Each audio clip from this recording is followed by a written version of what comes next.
Hey guys, this is Shelby with the Roger Public Library. And this week for Full Steam Ahead, I wanted to talk to you guys about domestication, right? So you can think of a domestication as opposed to natural selection, where an animal changes based on environmental pressures. Domestication is basically artificial selection, right? It's humans modifying animals so that, or plants or mushrooms so that they're more useful to us. My kitty here, her name's Sushi. Also have my dog over here. She's just off screen. Her name is Sweetie Pie. Right? So domestication, we can think of it kind of as like a form of mutualism, right? So mutualism is when two different organisms cooperate, right? So for instance, plants cooperate with fungi. We've talked about that before, mycorrhizae.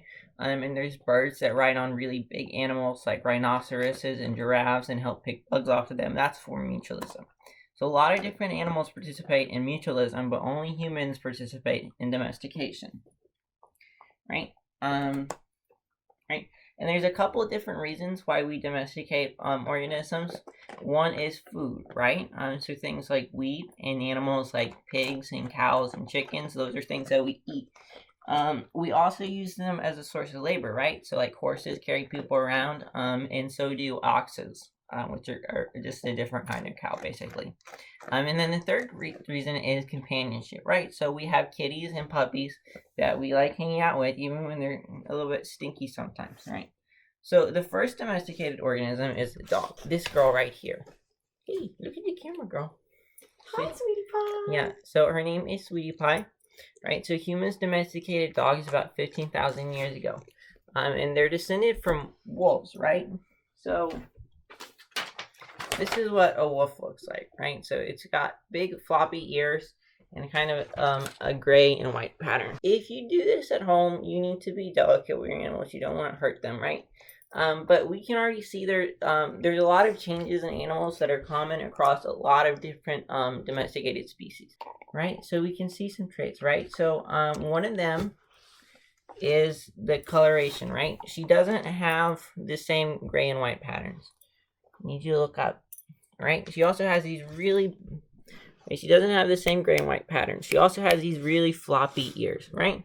And on top of that, she's a lot smaller than a wolf. Full-grown wolves can be pretty big, like over 100 pounds. This girl's maybe 40 or 50, right? So she's small. And these are traits that are common across a lot of different domesticated species, right? It's not just something that happens to dogs when they stop being wolves, right? And this is called domestication syndrome. And it is something that was first, I don't know, you wouldn't really say discovered, but it was first described by Charles Darwin, the guy who also first described evolution. And we can see kind of some of the same traits in domesticated cats. She is very skittish. You can only really pick her up for a little bit at a time, right? So cats are descended from the African wildcat, right? There's called Felis lybica, and it looks a little bit like this, right? So this guy, he almost looks like a cat. If you didn't know better, if you just saw this guy, you might think he was a cat, right? And modern domesticated cats, or Felis catus, are a lot closer to their wild ancestors than dogs are. And part of that was that they're self-domesticated, right? Dogs are also self-domesticated, but that process happened a lot earlier than the cat self-domestication. What that means is that we didn't catch these animals and then say, oh, we're gonna keep these guys around until they eventually start liking us. Dogs and cats, or wolves and these African wildcats, just started hanging around human settlements because it was useful, right? They could get free food from humans. Eventually, over time, the wolves and wildcats that were friendliest to humans got the most food, and that's a form of artificial selection, right? And that's where domesticated animals come from, right? So the cat was first domesticated around 10,000 years ago, and then it might have been domesticated again a second time about 3,000 years ago in ancient Egypt. But the one main difference that we see between this kitty and an African wildcat is this coloration pattern, right? She has a lot of white on her belly, which isn't something that you would see on a wild cat. right? So that's another feature of domestication syndrome. There aren't really a lot of cats with floppy ears. There are some, but they're relatively new. The thing about domestication is that it is a permanent biological change, right? So you can tame an animal, right? You can get like a parrot or a lion, and you can make it accustomed to human contact, but it's still wild, right? It still has all those biological instincts that aren't present in dogs, right? Dogs are biologically wired to be friendly to humans, right? It's a permanent change in the way that their brain develops, right? And there's also some animals that they're not really wild. What they are is feral, right? So there's animals that were domesticated at one point and now live in the wild, right? So if you've ever seen pigeons, pigeons are feral. They were domesticated by humans in Europe thousands of years ago, and now they live on their own, and they don't really rely directly on humans, although they do live around human settlements. Another example is feral hogs, right? We have a lot of feral hogs in Arkansas. And you can see the picture, right? There's this coloration pattern on this feral hog, right? It's wild, but it has this same kind of splotchy coloration patterns that we saw on both the dog and the cat that we looked at earlier, right? And if you do want to learn more about this, about animal domestication, we have this really cool book. It's called "Is My Dog a Wolf?" It is by Jeannie Bidner, and it won an award by the ASPCA, and it's really good. It talks about why your dog behaves the way it does and how these behaviors are different and related to different wolf behaviors. So that's really cool.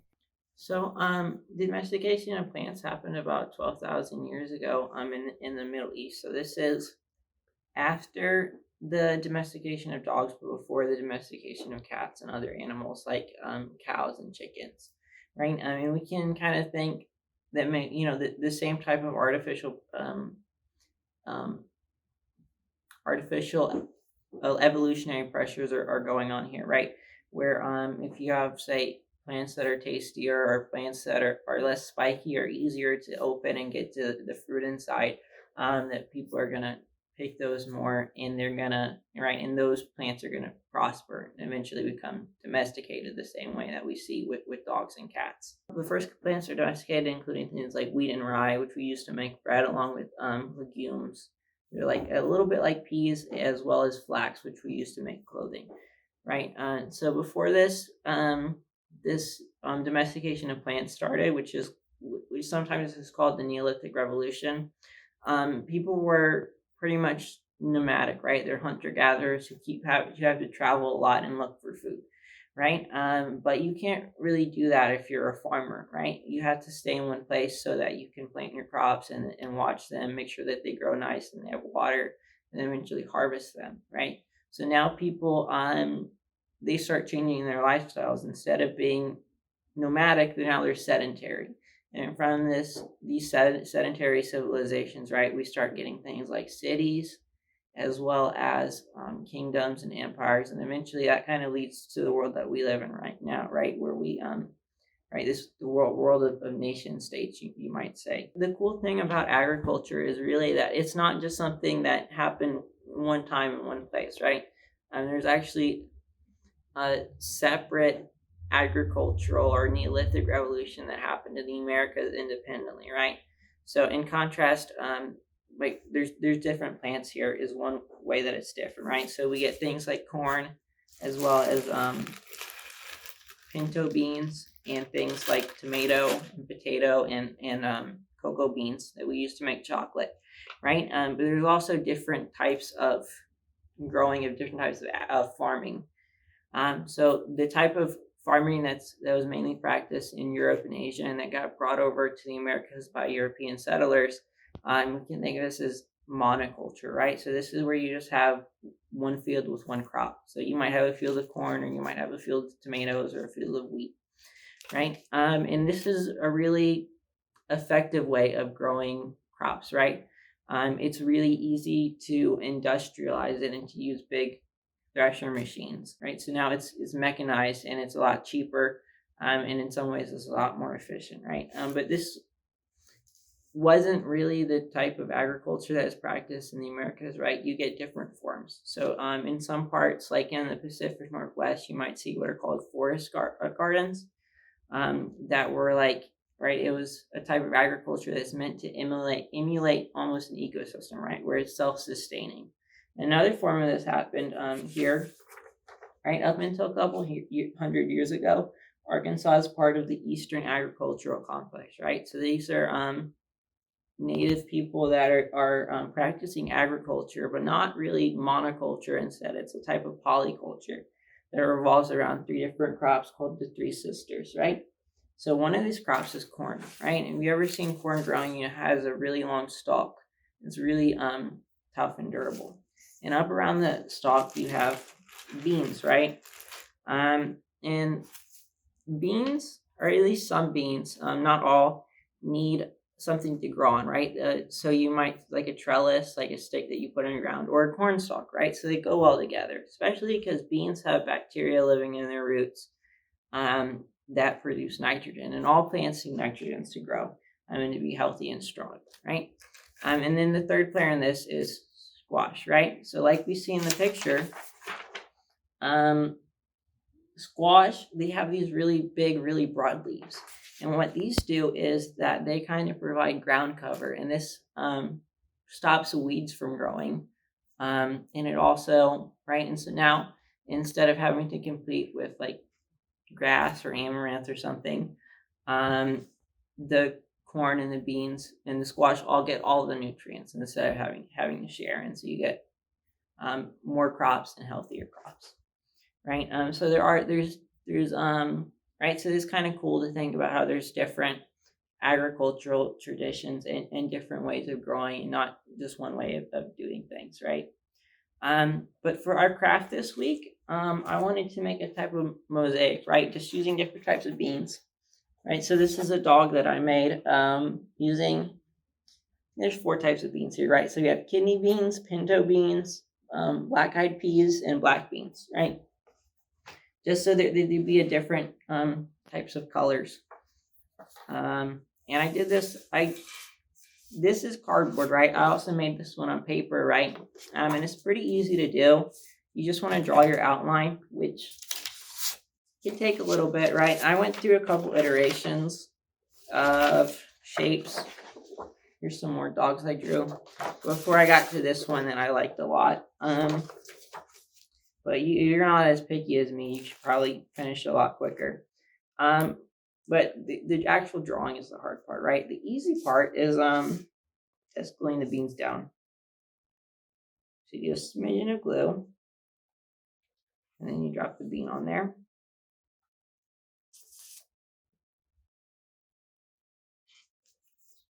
Just like that.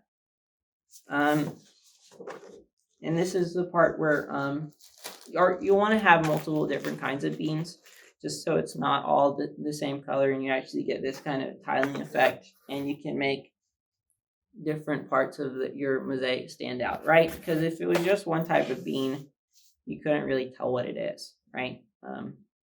Yeah, but that's what I had for you guys this week. I hope you had fun and you learned something, and I'll see you next Thursday.